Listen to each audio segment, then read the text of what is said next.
Does money buy happiness? I'm joined here today with a researcher, Samuel Dupret from Happier Lives Institute, who wants to argue yes, it does, but with a caveat. So stay tuned. We get into it in 1 minute from now. But as a roadmap, we begin the episode talking about how you can measure happiness. That's what Samuel's trying to do. And he's done it and produced a chapter in the World Happiness Report, which is basically one of the main authorities on this topic. Now, we talk about how to think about this as Christians, whether we should be optimizing for happiness, how to think about suffering, and how to think about finding meaning amidst your happiness or unhappy moments. We talk about what charities can provide the most bang for your buck. And Samuel claims that the best charities aren't just a little bit better than average, they're 1,000 times better than average. We also close this episode looking at what Jesus meant by blessed are the poor in spirit, and give some career advice for any of you listeners who are interested in pursuing a career with maximum impact on pressing global issues. So if you enjoyed this episode, please like and subscribe, but also check out our show notes for detailed timestamps or our website for more information about how you can make an impact on the world. Let's dive in. Awesome. Samuel, hey, thanks so much for coming on. Thank you. Thank you so much for having me. So I know you pretty well at this point, but for those who don't know you, take maybe 2 minutes, share a bit about yourself, what you do, and how it is you impact the world for God's kingdom. I'm Samuel. I was born in a Christian family, grew up in the Geneva area, came to the UK to do university. I did cognitive science, and now I'm a research manager for the Happier Lives Institute. We do two sorts of research, some fundamental research about what is well-being and how do you measure it, and some cost-effectiveness research about what are the best interventions and charities to do the most good for your money. That's awesome. And you guys famously came out quite recently with a chapter in the World Happiness Report, which to my knowledge is kind of like the biggest report on happiness, subjective well-being that comes out is it every year now, or? Every year since 2012, I think. This is like a collaboration with the UN and very big names like Halliwell and others involved in this. And every year they publish a ranking of the most happy countries to the least happy countries that have been surveyed. But what people don't really know about is that there are chapters beyond the rankings. And at the Happier Lives Institute this year, we've written a chapter about cost effectiveness and charities. What were some of the key findings? And I was really intrigued by that headline, like, does money buy happiness? So Samuel, does money buy happiness? To some extent, yes, money does buy happiness for others.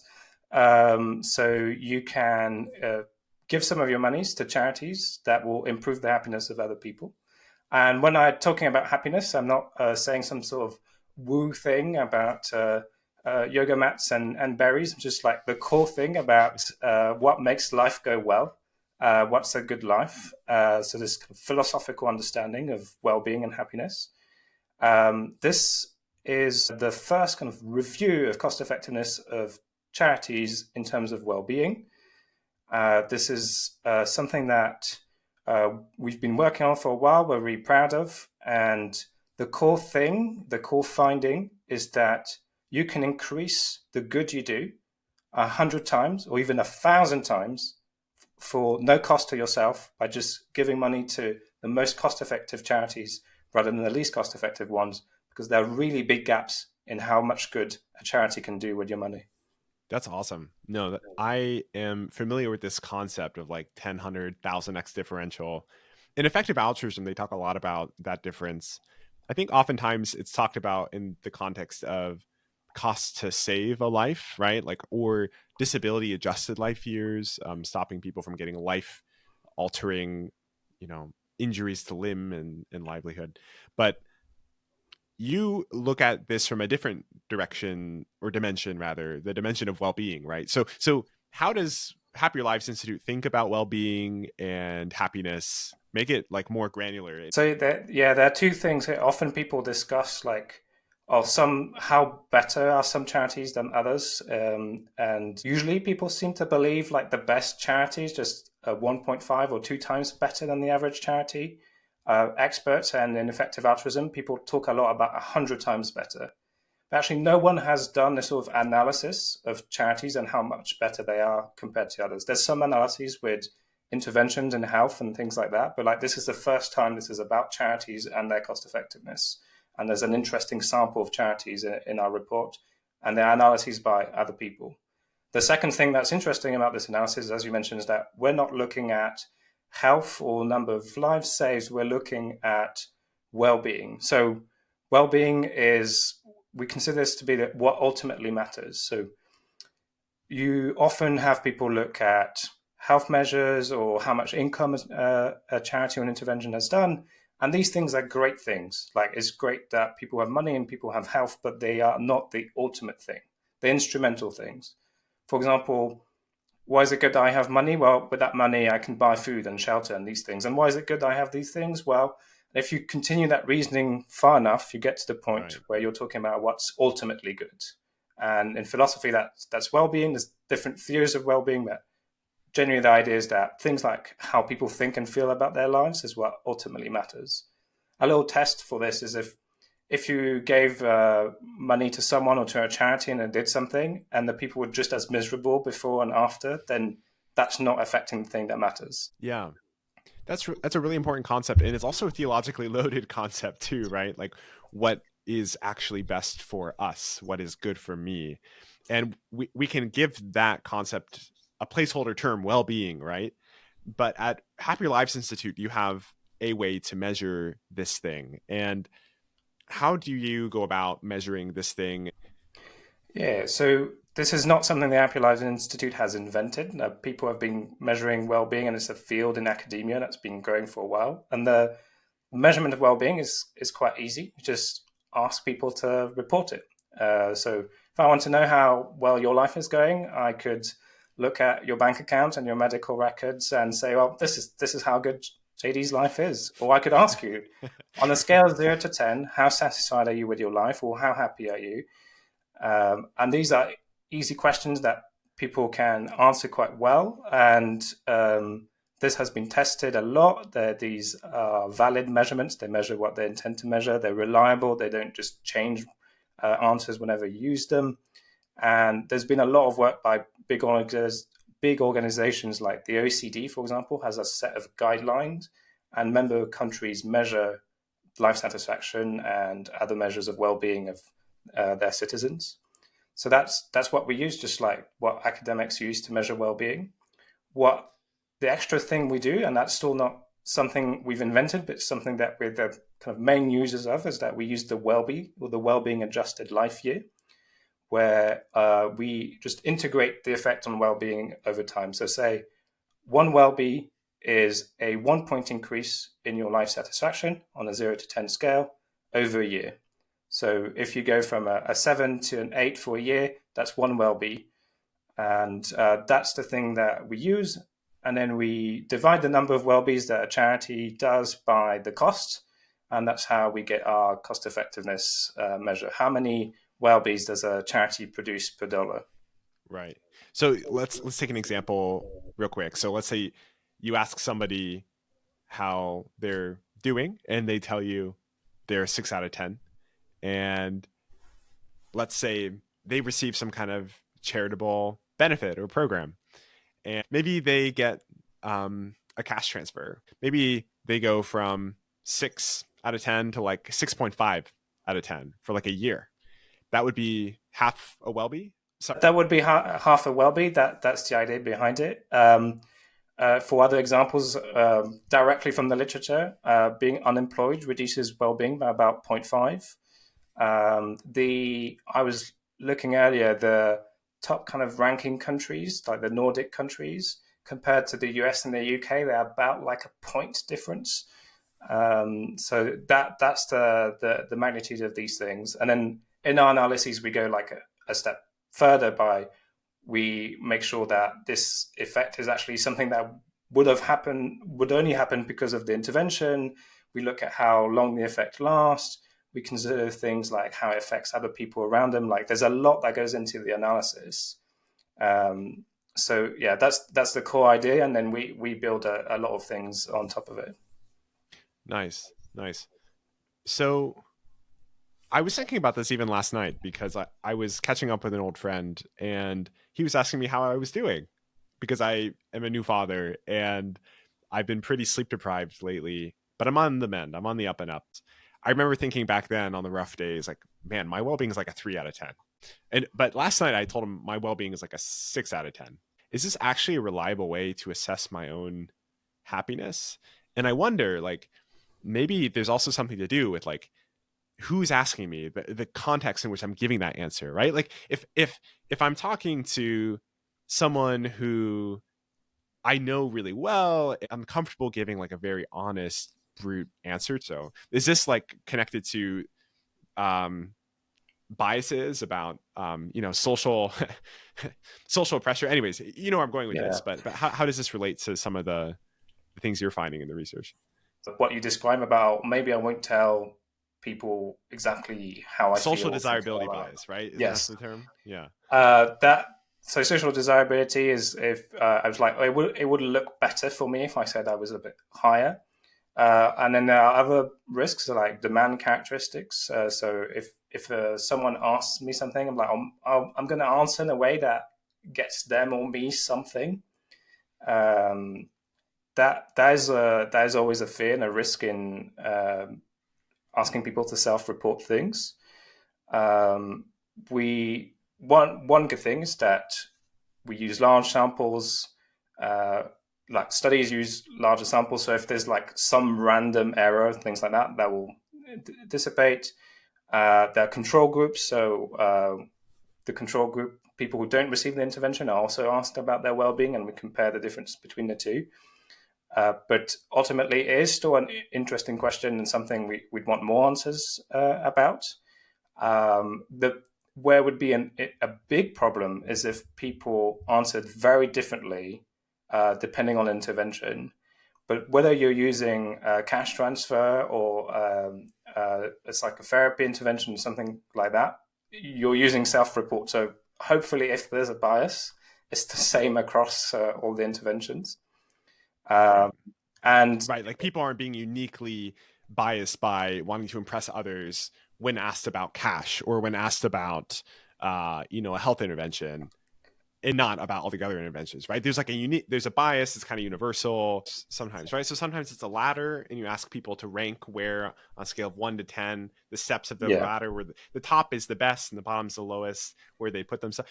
Yeah, what are some of the other ways that? so that ladder is actually what's used in the World Happiness Report for the rankings. Gallup collects that across every country. Other measures would just be asking from 0 to 10, and you could also have like a line with the numbers and ask people to point if they're less able to like less. Their numeracy is lower and they're less able to answer these questions. A person might have a tablet where you can tap the answer in. So there's a bit of variance around this, and an advantage of the well-being measures is that it's a measure that has had a lot of interest, like economists, psychologists, development people, policy people. They're all interested in this. So that is probably one of the subjective measures that's been like the most tested. Nice. And you gave some examples before, like doubling somebody's income for a year increases their if increases their well-being by, what was it, point 0.2, point. Yeah, that might depend a little bit from the studies, but that's about it. Being unemployed reduces your well-being by zero point 0.5 for the year. So if you receive an intervention that improves your well-being, it's likely going to improve the well-being of other people around you. So, for example, Strong Minds delivers group psychotherapy in Uganda, which is a place where people otherwise don't really have access to psychotherapy, have little knowledge about depression and well-being and psychology, and that we've calculated overall, including the spillovers and the effect over time, that improves well-being by about 1.8 Welby. So it's the equivalent of a 1.8 increase over a year, but it's actually a smaller increase over a longer period of time. So 1.8 for this, a big cash transfer is much bigger. It's closer to 10 Welbys, but it costs a lot more to send $1,000 as a cash transfer than to fund psychotherapy for someone. So it costs between $15 and $50 to give group psychotherapy to someone in a low-income country. It costs over $1,000 to send $1,000 to someone in a low-income country. How much is the psychotherapy? Between $15 and $50. Oh, wow. That's so low. Yeah. Yeah. Yeah. So yeah. So side by side, both are going up by about a point. Cash transfers maybe for a little bit longer, but and both have spillovers. But the cash transfer costs like $1,000, and the Strong Minds psychotherapy costs like $50. So there's a 20x cost difference. Even though the cash transfer might help a bit longer, on balance, it looks like the talk therapy is maybe 10x more effective or something. The effect of cash transfer is much bigger, but is also, as you say, way more expensive. Right, and that's where, and I want to be clear here, because this is usually where I always get a question about this. I'm not saying randomly take someone in extreme poverty and either give them psychotherapy or give them a cash transfer.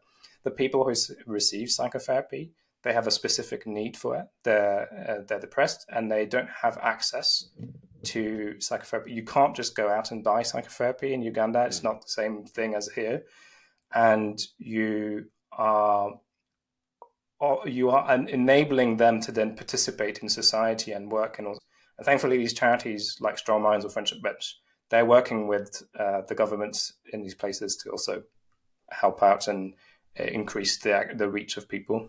Yeah. And if you're interested in this, I recommend our podcast with Joy Bittner, where she talks about Vida Plena and doing like a Strong Minds approach, providing for vulnerable Ecuadorians, including refugees, providing a similar kind of talk therapy there. That was a beautiful episode.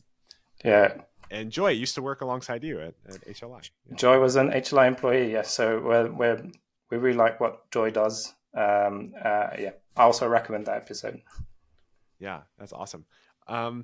Speaking of other episodes, I'm kind of curious, right? Because we had Paul Niehaus on talking about cash transfers. We've had Katie Fantaguzzi on talking about deworming. How does the lens of like all the effective charities change once you put on this Welby, these Welby goggles, instead of like we're just trying to double income or we're just trying to save lives?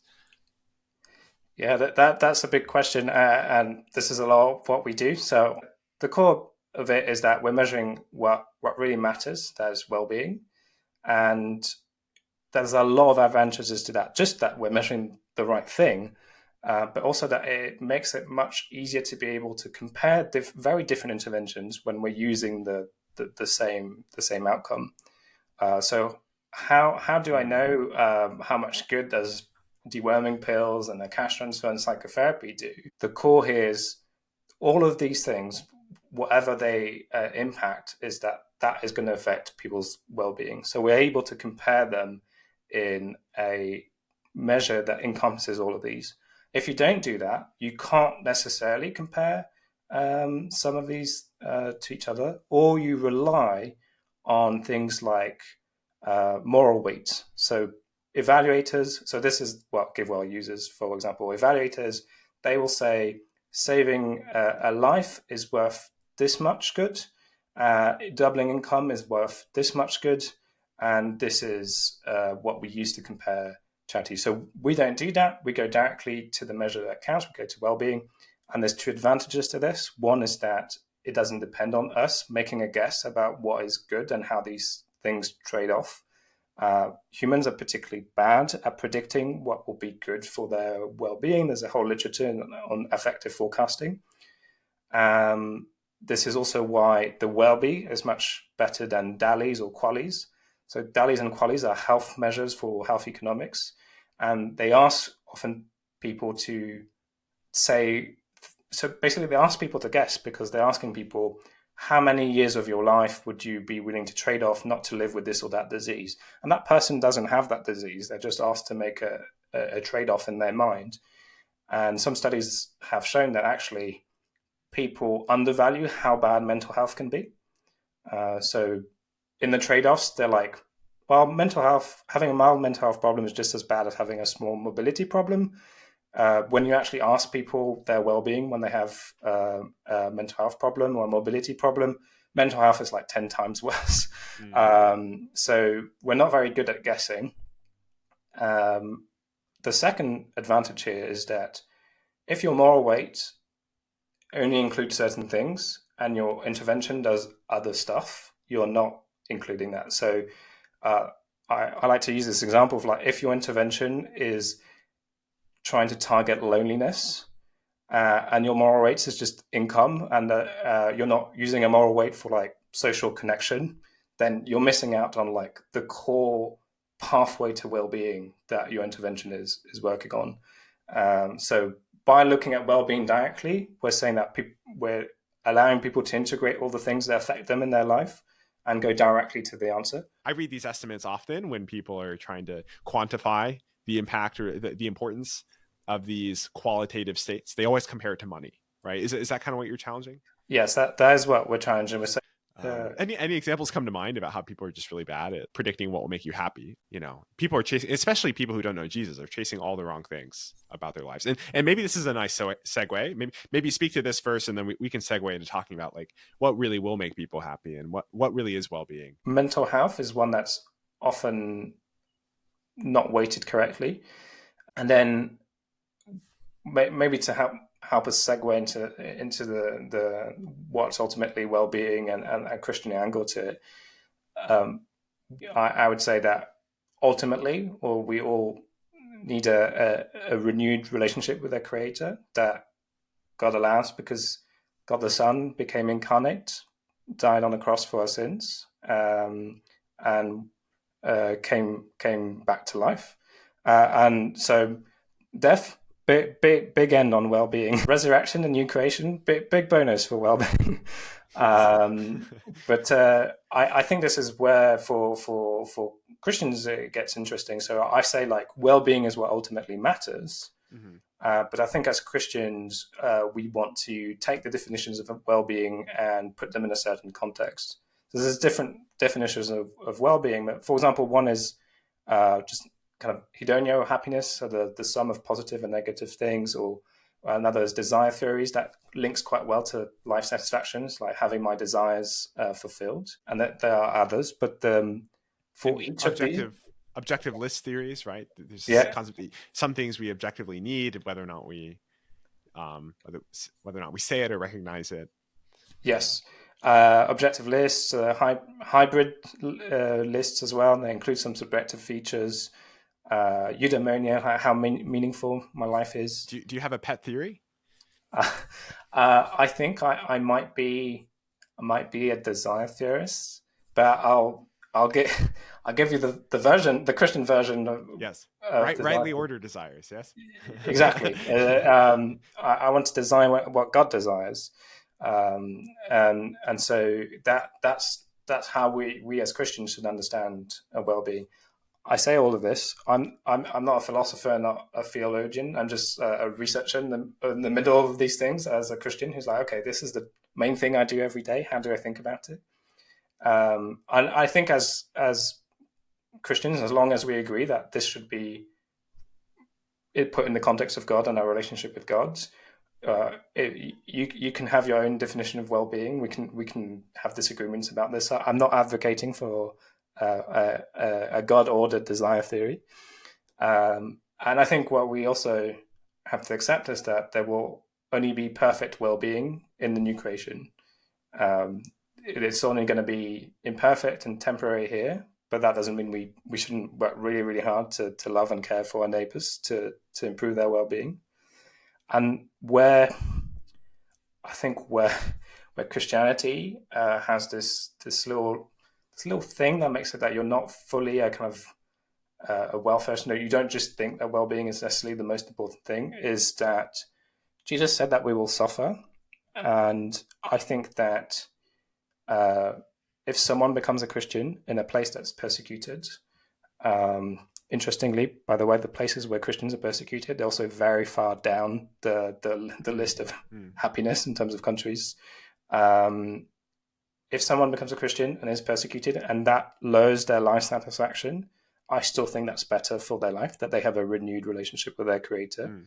Mm. And ultimately, I don't think this just breaks everything. I still think it's incrementally better for us to, as government and policy and charities and interventions, to focus on well-being rather than GDP and income and moral weights.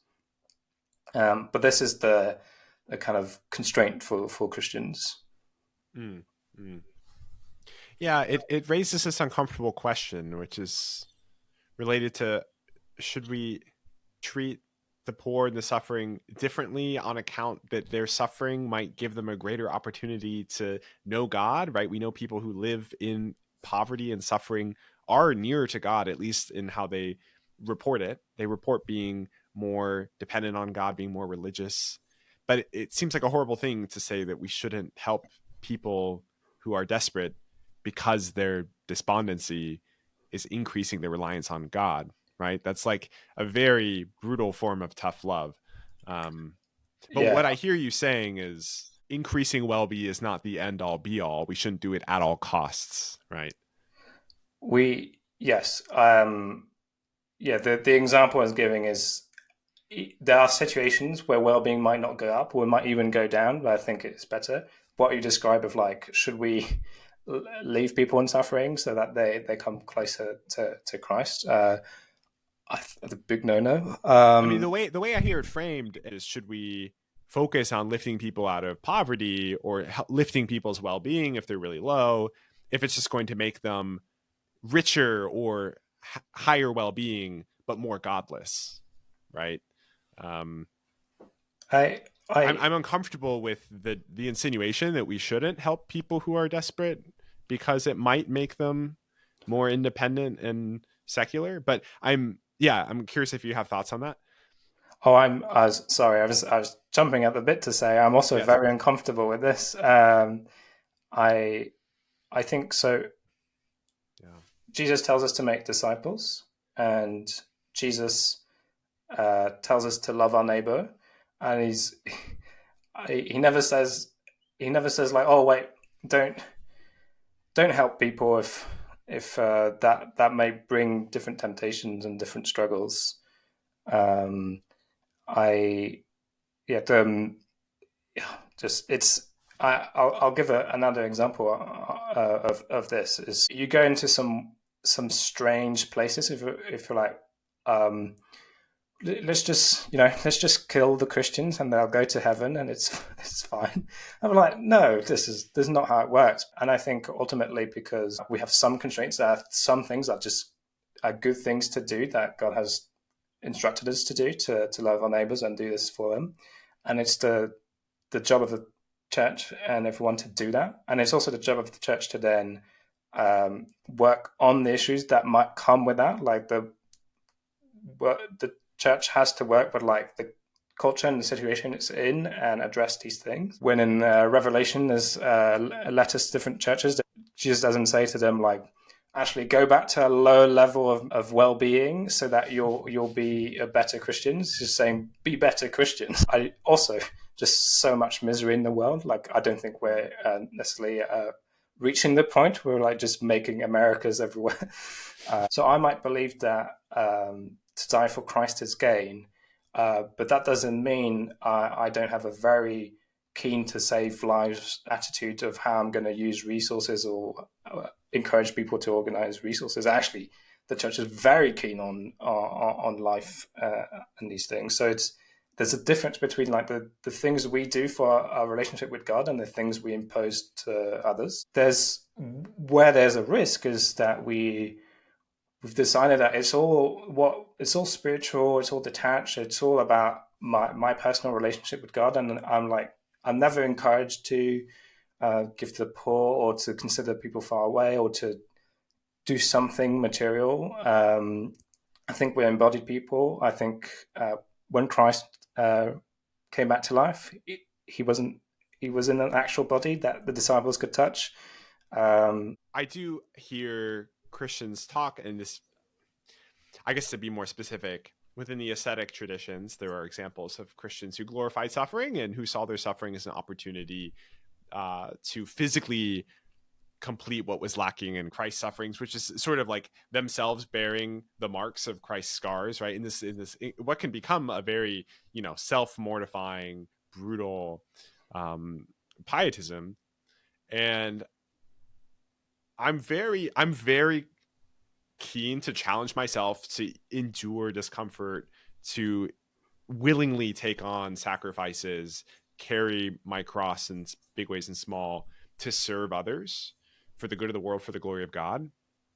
I don't do that as well as I should, but I see that as a biblical call. What I don't see as a biblical call is like to endure suffering's sake, or because God wants me to suffer, or something like that.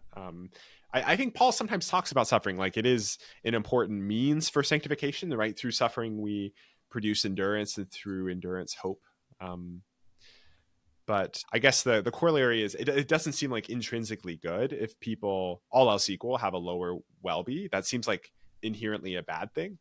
But it might be the right choice to make a choice where you willingly accept a lower Welby for yourself in order to provide for others. Like maybe you take a more demanding job, or maybe you, right, you donate money that you could have spent on a vacation for yourself, but you donate that for people living on the edge of subsistence, or for funding missionaries to share the love and hope of the gospel, right? Or to become a missionary yourself, right? And suffer persecution for the sake of the gospel, right? These are examples of lower Welbys that are, upping maybe eternal Welbys, or right, like for the greater good of the world and for God's kingdom. Yes, I agree with you on both points. And what's reassuring here is many of the decreases we can take to our well-being. And of course, we don't want to get to the point where we can't help, or we get depressed, and we get to points where actually we are less helpful.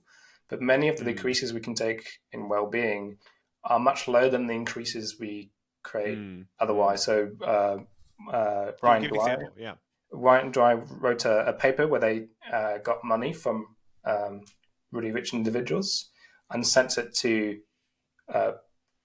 different individuals across the world, and the well-being gains of the people who received the money, which are much lower down the income bracket, were bigger than the well-being losses from the top of the bracket.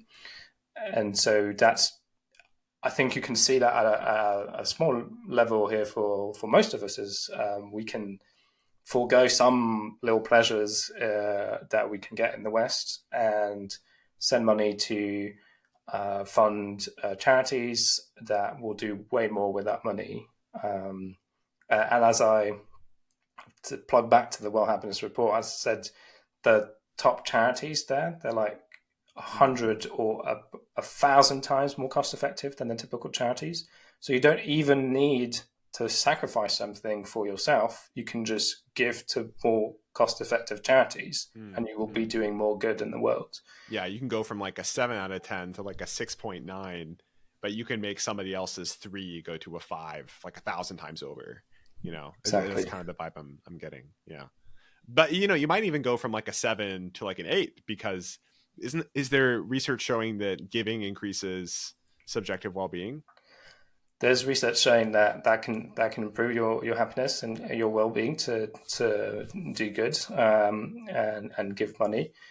Maybe it's not that high, because it doesn't like match roughly like increases to like earning more money. So like I've heard it said that you can like effectively double, like if you're earning like 70 grand a year, you can get an equivalent happiness to earning double by just donating like 10% of your money, right? So maybe you could go from like a 7 to like a 7.5, or 7.2 if you like double your income, or if you give away a few grand a year. I don't remember the I'm getting granular, yeah. And maybe this says something about. I think this is a good marketing argument, and I don't say this negatively. I'm like, please, give money. It might actually make you feel better about yourself and your life, but actually give money because it will make someone else's life much better. Here, once you've reached a certain point, it's just improving your well-being just by earning more money is not gonna be very efficient. Yeah. Maybe if we could just talk about some exciting opportunities for charities to give to, and any career advice we have for young Christians who want to tackle the world's most pressing problems, including in this vein. So, but yeah, starting out with charities, we talked about Strong Minds. We mentioned Vita Plena, Joy Bittner's charity. We talked about Give Directly and unconditional cash transfers. What are some other charities that are doing great work by Welby metrics? So if you want to have the whole list and all the detail, you can go to the Happier Lives Institute website and go. We have a tab with charities, our charities, and how we compare charities. Or in the World Happiness Report, you can see this lovely graph of all the different charities that have been evaluated and how much better some are compared to others. The most cost-effective charity we've evaluated is Pure Earth. They do work informing and influencing governments to reduce the prevalence of lead in different products across the world. This thing, there's lead in so many different things, and I didn't know about this before starting my job and look at these things. There's lead in spices in India. There's lead in ceramics. There's lead in batteries. There's lead in paint. And we specifically evaluated a program where they're looking to influence the government in Ghana to help them reduce lead in cosmetics, especially eyeliner, like it's called chilo or kohl in different places. So this affects children because this eyeliner is put onto very young infants, both male and female.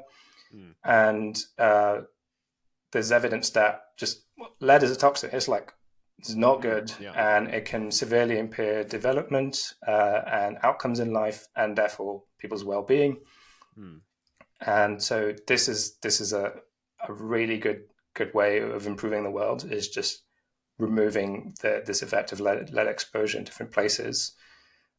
This is also something that you can't necessarily just do you can't just give people money and be like, okay, go coordinate now and figure out where the lead is. You get... Aren't these like lobbying projects to convince the governments to make better standards? Exactly. Lobbying projects, but also information projects. So governments might not know or not want to do anything unless they're being told, look, we've measured the blood lead levels of the population here, and they're way too high. They're way too high compared to what the UN said you should have. And also helping, there's always this investigative work of finding out where in the supply chain this is coming from, and how to address that, and helping address that. So that is one. So how many Welbys is that for X number of dollars? What's that like? We present our results in terms of, if you give £1,000 to this charity, you'd get 108 Welbys. Wow. Okay. In comparison, cash transfers is a little bit less than 8. Okay. So over 10. Yeah, over 10x. Okay. Although the evidence base is different between these, right? They're not apples to apples comparisons in some sense. Yes, exactly. If I look correctly, the Taimaka, I think I'm saying that correctly, the malnutrition charity that you highlight does have a stronger evidence. At least there are some RCTs that suggest this might be more reliable at improving well-being, but it's not as high magnitude as Pure Earth.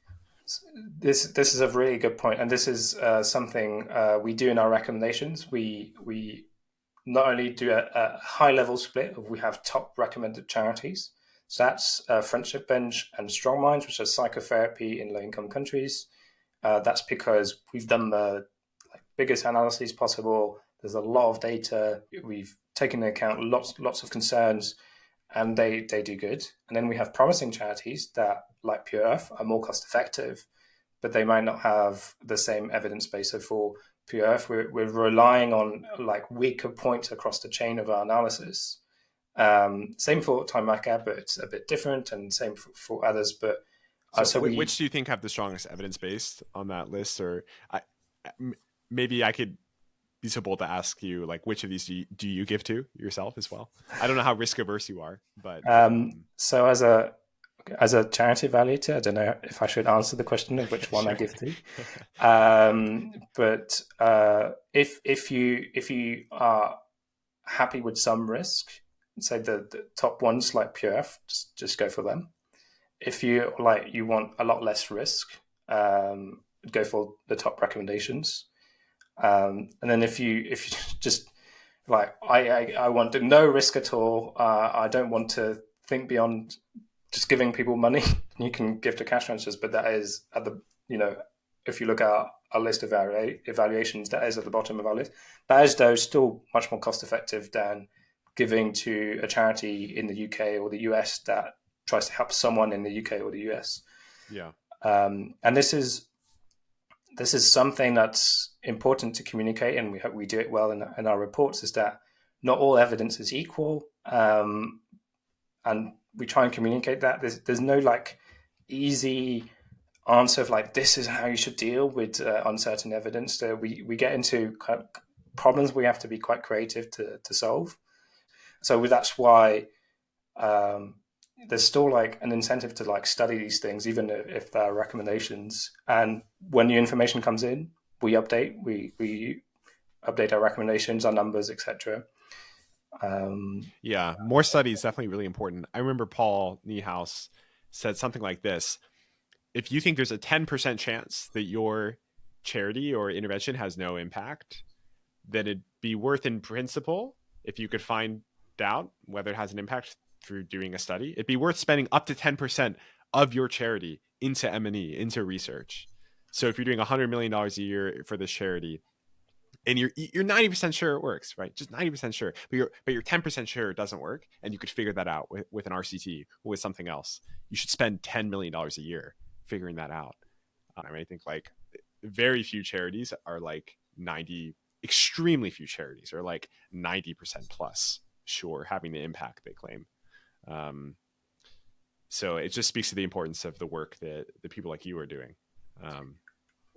Yeah, I think so. I think all this work of like evaluating charities and looking at evidence of the interventions we're doing is quite recent. Even more so in terms of well-being, these analyses, they're all kind of 5-6 years old for the oldest ones. So yes, donate to the best charities, and you can do 100 times or 1,000 times more good. If you're uncertain about different things, you could split your donations between some. If you're listening to this and you're thinking, gosh, I really like guide dogs or this charity at home, like, give a portion to that because you care about this. But I encourage you to think about, can I increase my giving or take a portion of my giving and give it to something that does a lot of good, even if it's far away, even if I don't necessarily feel connected to it. I don't. This is maybe my why I didn't mentally. I don't care as much as the benefit of giving. I don't think Christ says like, help the poor and you will feel good about yourself. I also think that there's something positive about knowing that we're having an effect. Well, this is a great plug. If you're listening to this and you haven't made a pledge to give 10% or more of your lifetime income to the world's most effective charities, we strongly recommend doing that. You don't have to tell us you did it. You can take the pledge anonymously.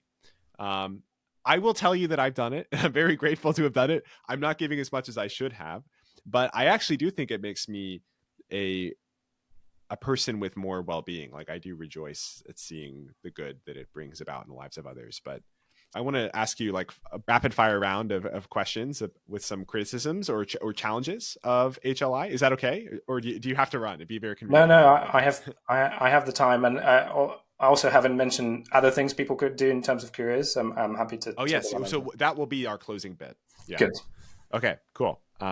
There are some challenges of HLI, and part of these are HLI specific perhaps, but others are just maybe more about measuring subjective well-being.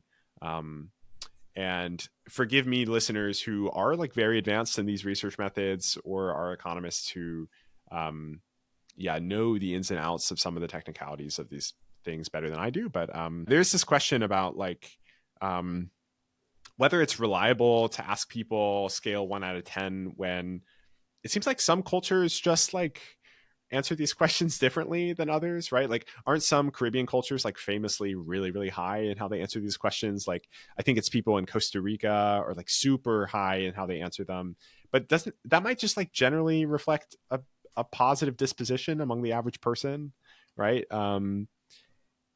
maybe this doesn't explain why people in Germany or Scandinavia still answer very high, because I guess the stereotype is generally not a positive disposition in some of these colder, gloomier places. But yeah, and related to that, what about this idea of like, you know, people with a kind of mania who like might actually be psychotic, and this, you know, this is a low percentage of the population, and there's no shame for people who are troubled with this, but like I could imagine somebody who experiences some kind of disorder, bipolarism, who someday would answer 10 out of 10, but other days would answer like, you know, 1 out of 10. So all this to say, what do you think about like the difficulties of measuring subjective well-being universally and across different kinds of diverse peoples?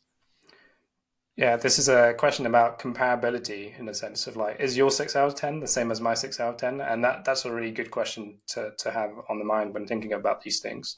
We do some of that work, some of that research. You can find a paper called "Can We Trust Subjective Wellbeing Measures" on our website. So if you want to go into more detail, the question to ask, and you got then in your question is this a bias in how I use the measurement? Or is this just a true thing about my well-being? Like cultural dispositions might be something that's true about my well-being. Maybe because I have a better attitude to the world, I have higher well-being.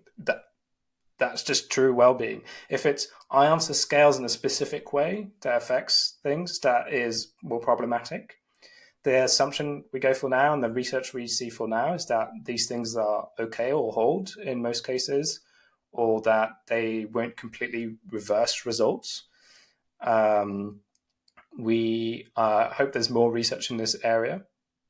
We still think this means well-being is the way to go. And if you look at a map of the world, you see what you kind of expect. You don't have all of Africa being super duper happy. No, they're quite low on the scale, and that's what you expect because that's where there's the most disease and poverty and all of these needs. So I've kind of face value. It seems to be doing what you need to do. The example of mania is maybe a more complicated one, where maybe the answer here is not just, I don't care about well-being, but I have to have a sophisticated model about it in how I analyze this thing. Sometimes the answer isn't, we should stop using this measure and go back to moral weights of income, which seems not the right decision for me. It's just, I need to add something in my modeling when I'm deciding this. Our work is to take these measures and then do the important modeling. That's why you include spillovers. The spillovers are not just going to magically happen in the measurement. You need to ask the household member their well-being and add this to the thing. So often this can be answered further than just the measurement question. Mm. So I have a challenge about the spillovers. I know GiveWell did an analysis of HLI's spillovers, and I can put a link to that in the description, including all the things we've been talking about. There'll be links to these in the description wherever you're listening or watching this.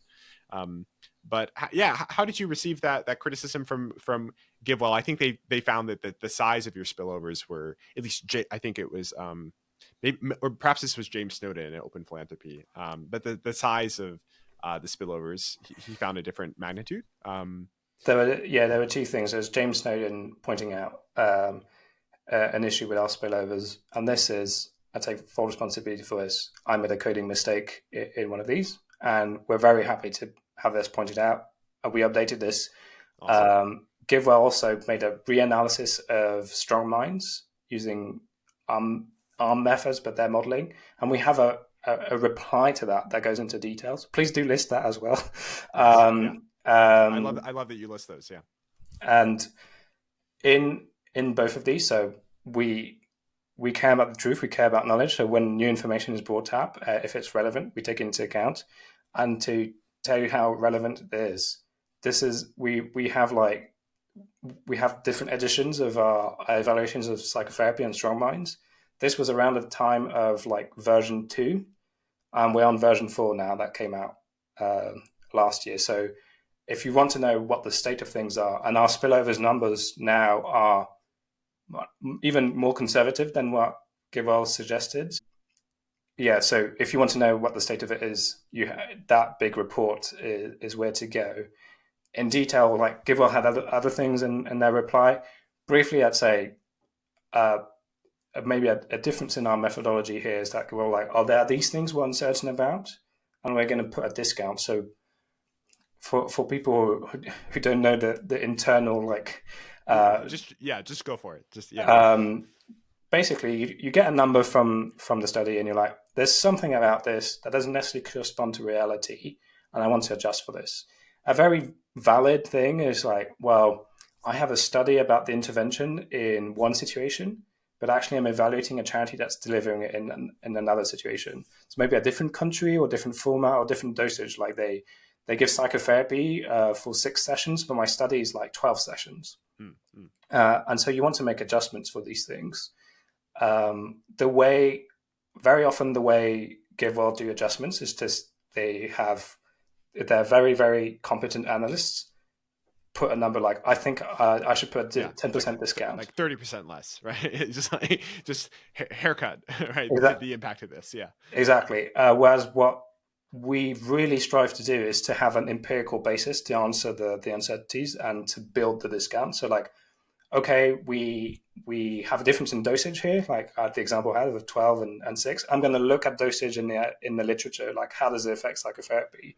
Yeah, but I mean, isn't the whole point that sometimes you don't have good literature to base this on, or like it's already based on literature, but there's not like a clean cut number. And so it kind of goes back to priors and how a lot of reasoning from a Bayesian perspective is just like starting with certain presuppositions, updating on new knowledge and new evidence, right? Yes. But I think even at the time, and especially now, I think we could answer almost all of these discounts GiveWell proposed with at least more evidence or more reasoning and some evidence, and to show where the gap is and say, okay, based on this, we don't think we need that big a discount, we need a bigger one. I think at the Happier Lives Institute, we work really, really hard to be quite rigorous with adjustments. We tend not to just put like 20% discount here. We at least have like a bunch of citations saying, well, we're basing this on this, and maybe that's not the best thing, but it's the best we can do with what we have. Nice. Another challenge, it seems like HLI thinks about these things in terms of cardinal utility, where Welby is like, cardinal scales of utility, where we can treat these numbers like they're equally weighted units, like in a math equation, and not like orders in a list. I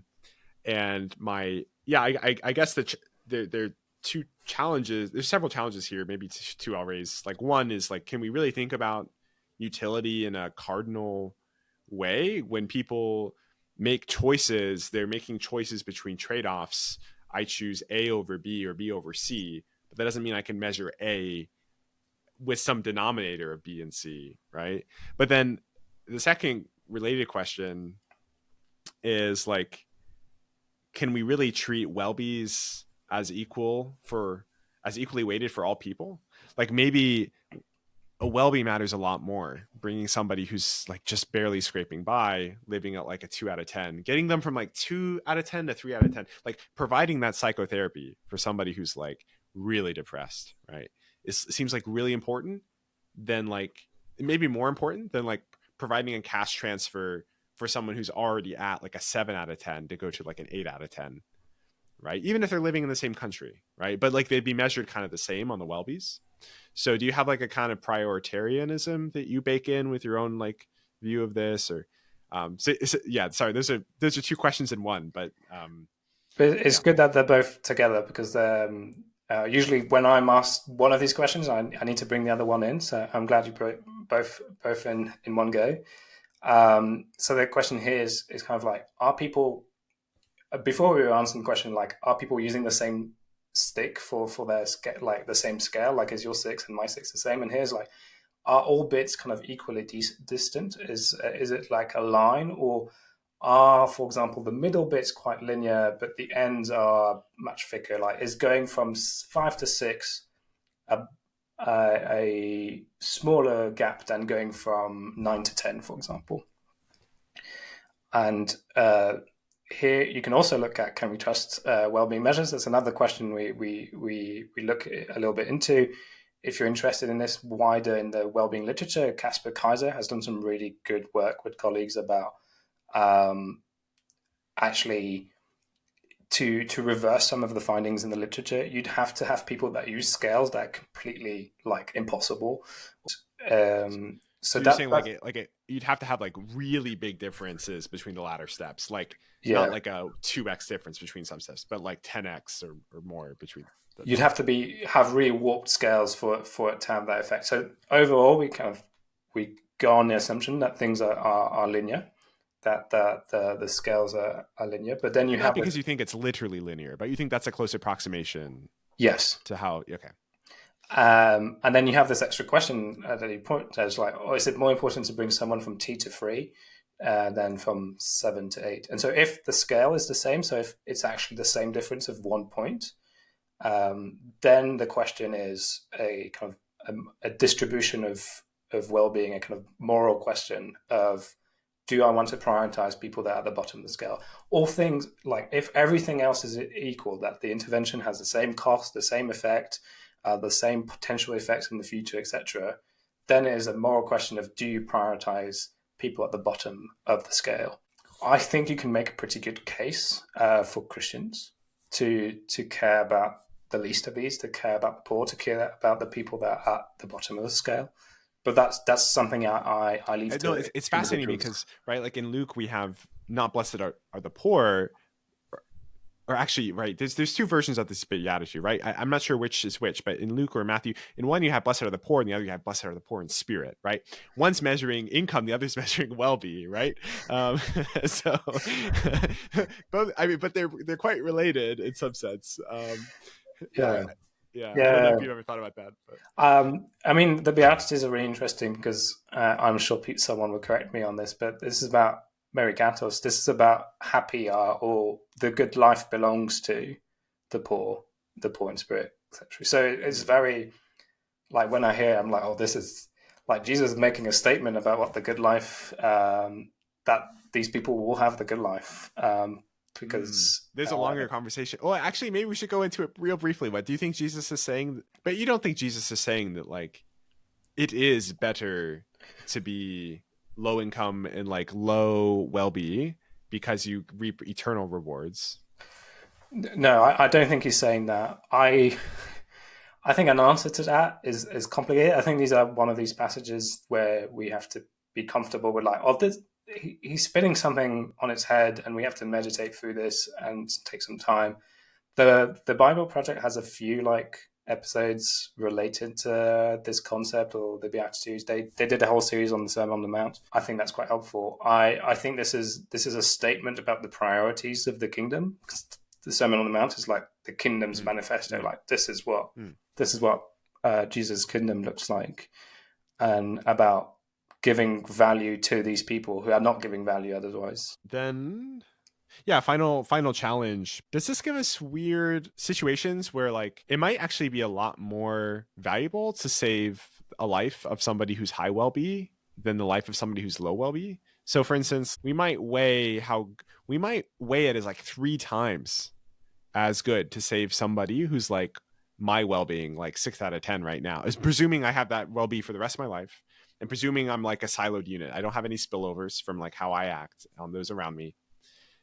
Then it's 3 times as good to save my life than a stranger who is going to live 2 out of 10 well-being for their whole lives and has no spillovers, right? That seems like what I have to say if I'm saying these are cardinal units and they're, you know, I can do math on these units. It's kind of odd to make that sort of claim. Of course, we don't know what people's well-being in the future will be like, right? So in a sense, we should respect, we should have respect for the dignity of people's futures. But maybe we do know, like in some cases where people are just severely debilitated in a way that on average really does make for a worse life. So what are your thoughts on this? This is a good question and a really complicated one. This is where the philosophy comes in, and so if you want to hear more about the philosophy, the elephant in the bed net is our report about this. There's a whole thing that goes behind like comparing how bad a life, the badness of, including the badness of death and your philosophy of the badness of death, so that you can compare how good is it to save a life, improve a life. And some charities do more of the saving lives, and some charities do more of the improving lives. All of the charities I've mentioned focus on the improving lives.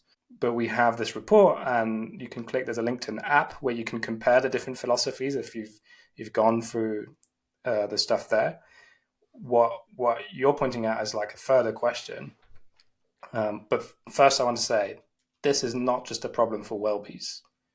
This is a problem for, and these are not just questions for the Happy Lives Institute. Therefore, any evaluator, any decision maker has to battle with philosophy here. Often what happens is that people do it implicitly. Yes. Well, I think you have to make trade-offs, really. You have to... This is why I think Welby's kind of boil down to some version of moral weights. It's just a more universal form of moral weights. To get to that, but just to make it super clear, like your healthcare system has to make decisions about this. Sure. Okay, yeah. Yeah. This is not just some weird niche thing. Like they implicitly or explicitly, they have a value for like death and improvement of quality of life, and that has changed over time. But these were quick fire questions, so I'll get into it. The difficult bit here is, okay, if everything was equal, and I think this will rarely be the case, if you take this kind of total view of well-being, what counts as the total well-being in the world, and if it cost you £1,000 to save either lives, it would be best to save the life of the Well, you're going to save me, right? Like you have to save me because you have a special duty because you're a guest. I have a special duty too. Why do you think I invite people to this podcast? So they form these special, these sacred side constraints with me. This is a specific view.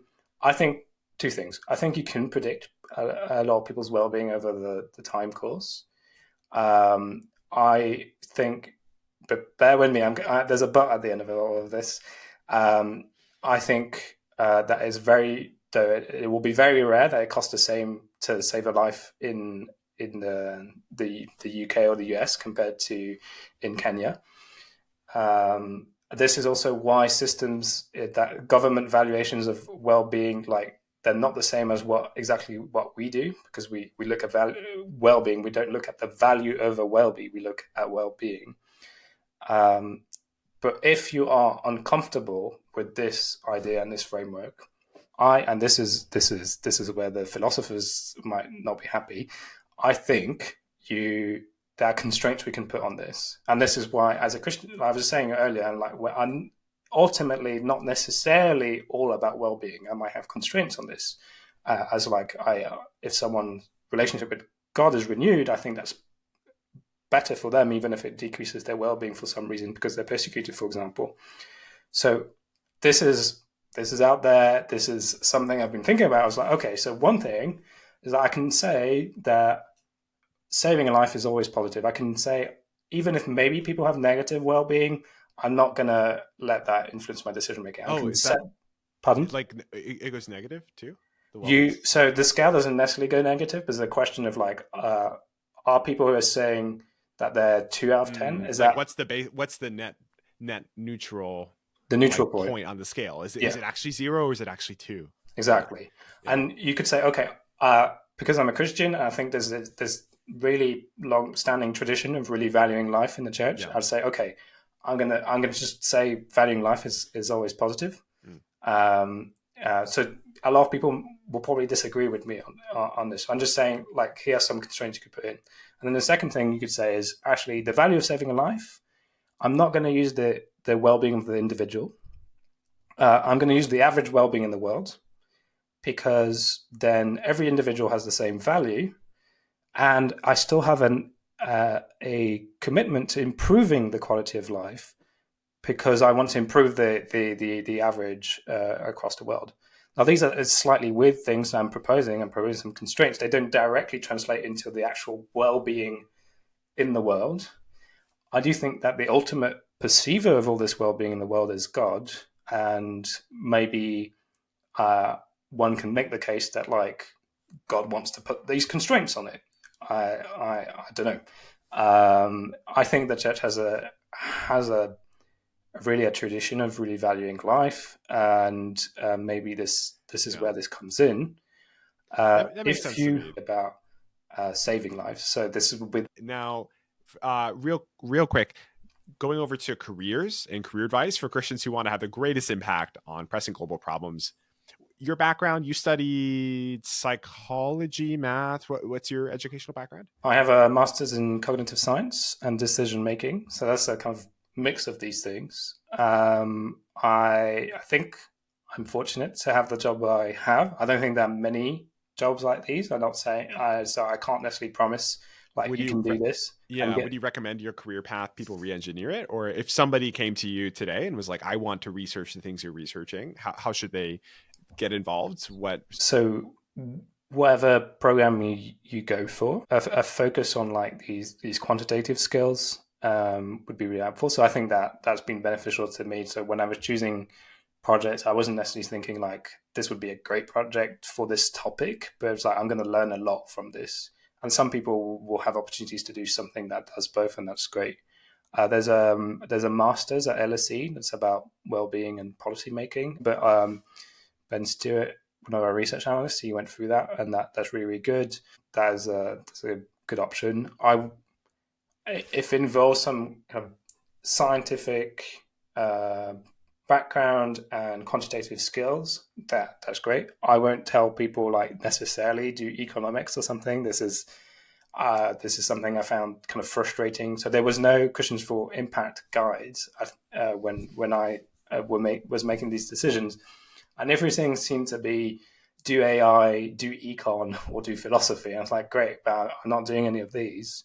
So even if you're not necessarily doing these things or going directly towards these cause areas, you can think in a kind of effectiveness mindset within the stuff. Like, okay, I care about. Do you wish you had studied economics? You're glad you didn't study economics. Is that? I think people made me think I wish I had studied economics. I'm happy with the choices I've made. And even within choices that are not necessarily the ones people recommend, you can think as someone who wants to do the most good. You can think, okay, what's the core skills I need to get out of it? Right, but generally scientific, quantitative for this kinds of research. Yeah. That is a path. If you're already studying these things, we can provide some ideas of theses to do. There's always more research to do, both on the practical, kind of evaluating things, on the theoretical about well-being. Another way you can influence is not just producing this sort of research, but using it. So if you go into policy making or governance or these sorts of places, just getting more people to use well-being and as the metric of interest, as the way you think about things. Like the UK have guidelines about using the Welby. New Zealand have a framework as well. So just getting that sort of thing in so that people will value the right things at the right level. That's very important. Yeah. The OECD, they have a group related to that. So that's an area that would be any really in the US that you know about? I'm not sure for the US. Sorry. I think I think the UK and New Zealand are, whilst we're not maybe the happiest, we are good at using happiness. And then if you're earning money and you want to give it away, say look at our recommendations. Donate to the most cost-effective things. Well-being works. It's an empirical founded measure. Yeah. Any general career advice you've received that was really helpful? Just a lot of people will tell you and others like this is what you should go for in a career. Like often it's like get a good job and live a simple life and get lots of money. And just like the willingness to challenge that and to think deeper about how your faith relates to your career choice and how that relates to how much good you can do. Just that basic thing of challenging that and making an effort think about these things. I think that's at the core of it. And then not to plug to do the plug for you, but you guys Yes, have please do the plug for me. Yes. you guys have all sorts of guides across all sorts of areas of problems, from nuclear safety to diseases, and you have people who are willing to meet with people to think about this. Did I do an okay job? Yeah, that's a good plug. And should you follow your passion, or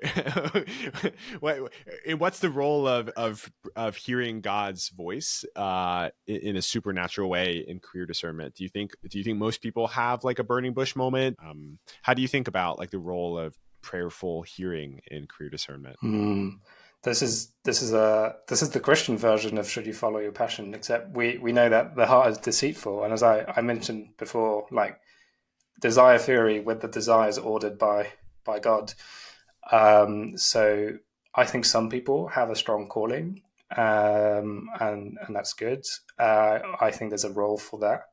I think that if people do go into a job that they just really don't want to do, they're not necessarily gonna be the best people there, and not everyone's called to be a AI safety person or a charity evaluator. Like, just there are many things out there, and you can be very good in that area. I think now the best piece of advice I've had as a Christian about career advice is Nathan Pastor told me, in the garden there was one tree not to eat of and many, many trees to enjoy. And I think that whilst we know about the narrow gate, I don't think God has a really constrained, like, if you don't pick this course or this job, you're going to go against God's will. No, I think He has a really wide, like, I've told you what is good and bad. I've instructed you. Here are the important things. Within that, serve me and go and dutifully be an image bearer of me and do things. So don't worry about like picking exactly the right thing. I don't think that's how God thinks about it, how we should think about it. That's really good. So thank you so much, Samuel. And is there any way we can support and encourage you, or any resources you'd like to plug right now as we wrap up?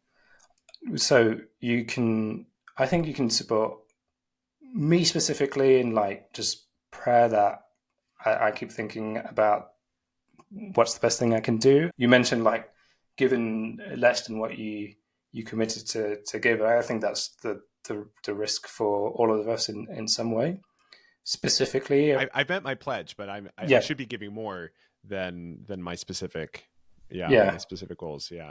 Sorry, I used you as an example, but but in this case, it's my own failings that I have in my mind, and then more generally for the Happier Lives Institute, we are a small team. We're very efficient, but also we don't have a lot of money. So if you like this kind of meta research, please donate to the Happier Lives Institute. We all have to live to do this, and